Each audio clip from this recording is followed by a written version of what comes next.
Buenas tardes, yo soy Ana Paulina Bolio Martínez y en esta ocasión les quiero dar la bienvenida a nuestra cuarta edición de nuestro evento anual Resolución de Conflictos por medio de la Educación para la Paz. En esta ocasión nos enfocaremos en los conflictos sociales. Y bueno, yo estaba participando en esta ponencia o en este conversatorio junto con 3 compañeras, Mónica Castillo, Carolina Álvarez y Fernanda Ávila. Las 4 nos encargaremos de llevar a cabo esta charla que tiene como objetivo simplemente reflexionar y concientizar un poco sobre la situación actual respecto a los conflictos sociales, así como también hablar sobre la importancia que tiene tener un enfoque de paz al tratar de resolver dichos conflictos. También queremos concientizar un poco sobre la situación actual de la pandemia por el coronavirus. En esta edición estamos agregando este segmento ya que es un contexto nuevo, el cual no teníamos antes y que claramente repercute en la resolución de conflictos. Por último, les quiero comentar que la dinámica de este conversatorio será que cada ponente tendrá 2 minutos y medio para hablar de lo que más quiera. Tendrá la opción de hablar 15 segundos más o 15 segundos menos. Y bueno, vamos a empezar. Hola a todos, hoy les vamos a hablar sobre lo que es un conflicto. Pero para empezar a hablar sobre esto, hay que tener en claro que se tienen muchas ideas diferentes de lo que realmente es un conflicto. Inclusive cuando uno busca la definición en la RAE, es decir, en la Real Academia Española, aparecen varias definiciones, tales como lucha, pelea, situación desgraciada y hasta conflicto armado. Pero a pesar de todas estas creencias o definiciones, el conflicto normalmente se asocia a pleitos, golpes y agresiones entre varias personas, a un pleito. Sin embargo, el concepto como tal de conflicto es muy diferente.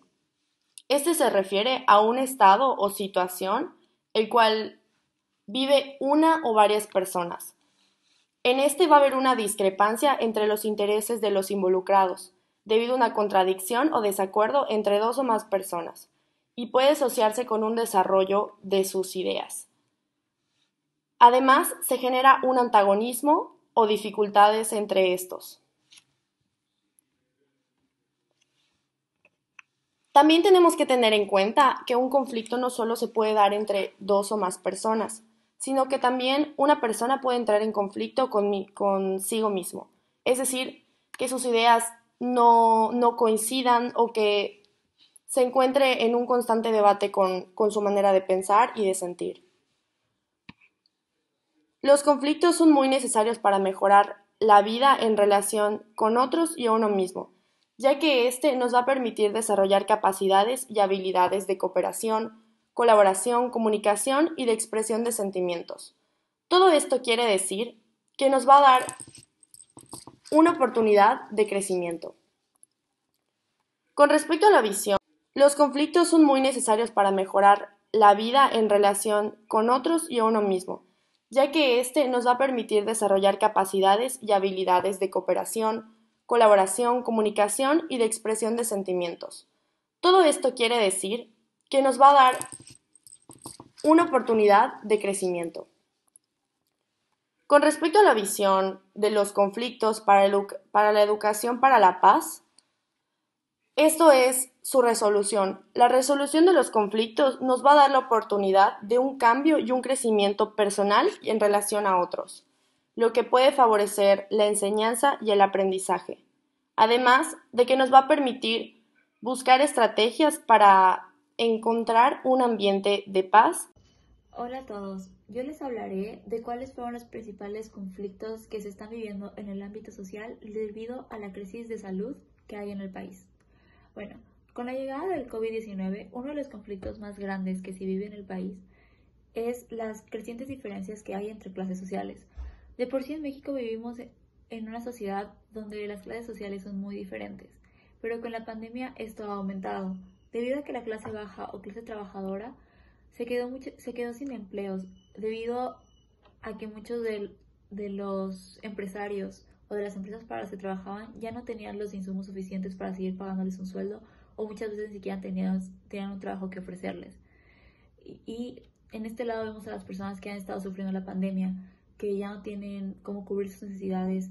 Muchas veces los niños, los hijos de estas familias ni siquiera pueden tomar clases en línea porque no tienen computadora, internet, televisión.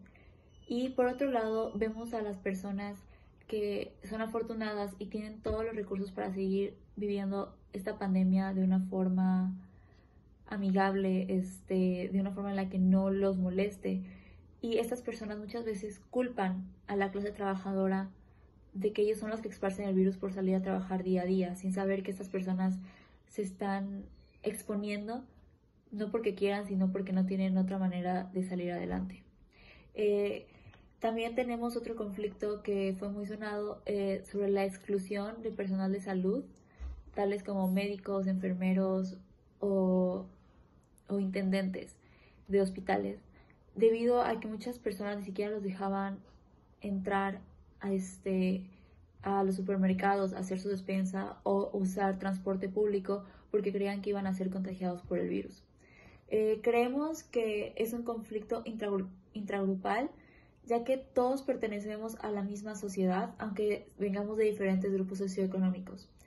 Y los elementos que componen a este conflicto son la falta de empatía que hay hacia las demás clases sociales y también las diferentes clases sociales que hay y que se viven en el país. El impacto de este conflicto visto desde la perspectiva de educación para la paz y de un conflicto que no se ha resuelto es que muchas veces como sociedad no volteamos a ver lo que están viviendo las otras personas y nos centramos solamente en nosotros mismos, causando muy poca empatía y encerrándonos en nuestra burbuja de privilegios. Antes de hablar de las estrategias para resolver conflictos, es importante mencionar la no violencia.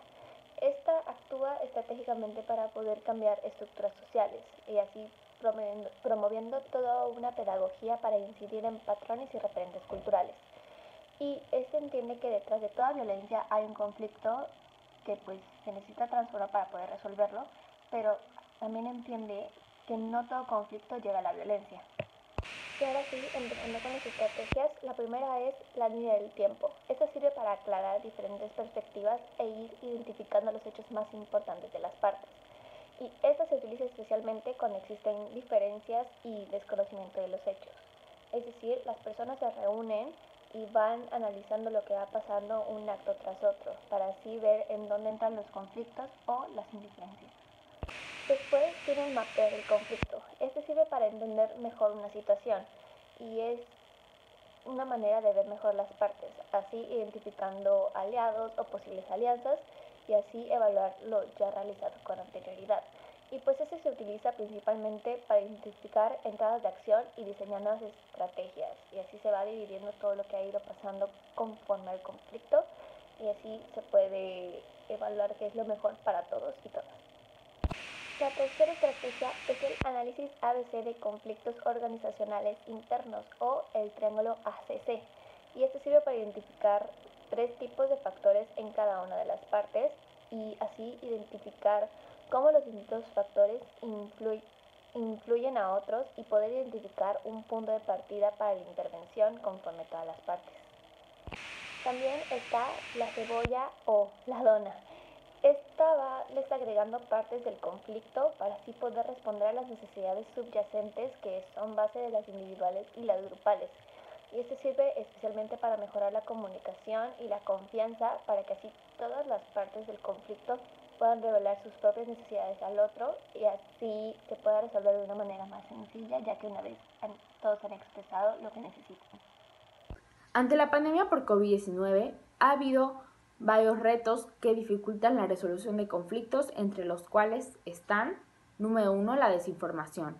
Con el aislamiento social ha habido un auge de las redes sociales, las cuales, aunque sí son un importante medio de comunicación, también dan la facilidad de difundir información errónea, así como también propician debates no sanos respecto a problemáticas sociales, en las cuales no hay un diálogo con respeto entre los miembros de una sociedad y por lo tanto no se llega a una resolución. Como segundo punto está el aislamiento social, ya que para resolver problemas de la comunidad se debe fomentar un diálogo entre los miembros de ella. Con la pandemia nos hemos visto en un aislamiento en el que nos es difícil comunicarnos por medio de mensajes de texto en las redes sociales, ya que se puede generar malentendidos. Como tercer punto está el auge de los conflictos. A causa de la pandemia hemos visto nuevos conflictos de todo tipo, conflictos entre países, entre grupos sociales, conflictos por la misma enfermedad del coronavirus, etc. Y la pandemia ha hecho que mucha gente sienta que nuestro mundo está en pausa. Para muchos estas son como unas vacaciones, cuando la realidad es que los conflictos siguen y van en aumento.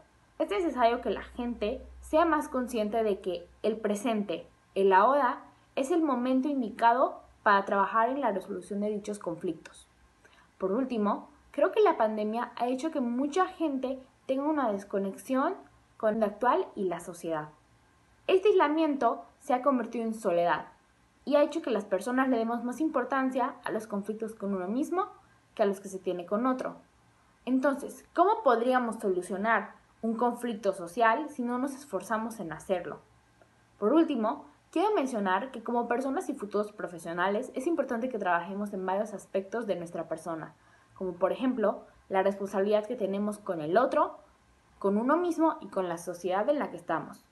Segundo punto, la empatía al tratar de entender a las otras personas de nuestra comunidad. Tercer punto, el respeto que brindamos a los otros miembros. Y por último, el compromiso en buscar una sociedad con paz. Considero que estos son los pilares básicos, no solo para solucionar conflictos, sino para evitarlos. Bueno, esto fue todo por hoy. Les damos las gracias por asistir a esta edición y esperamos verlo el próximo año. Para concluir, tenemos unas frases preparadas para ustedes. ¡Adiós! Por un entorno pacífico en el que nuestras diferencias no sean un problema, #yo transformo el conflicto. Donde nuestras diferencias, en vez de separarnos, nos unan y nos permitan crecer. #no le temas al conflicto. Y donde la comunicación sea la base de toda interacción. #yo transformo el conflicto. Formemos una sociedad donde la paz y la armonía sean el camino. Yo transformo el conflicto.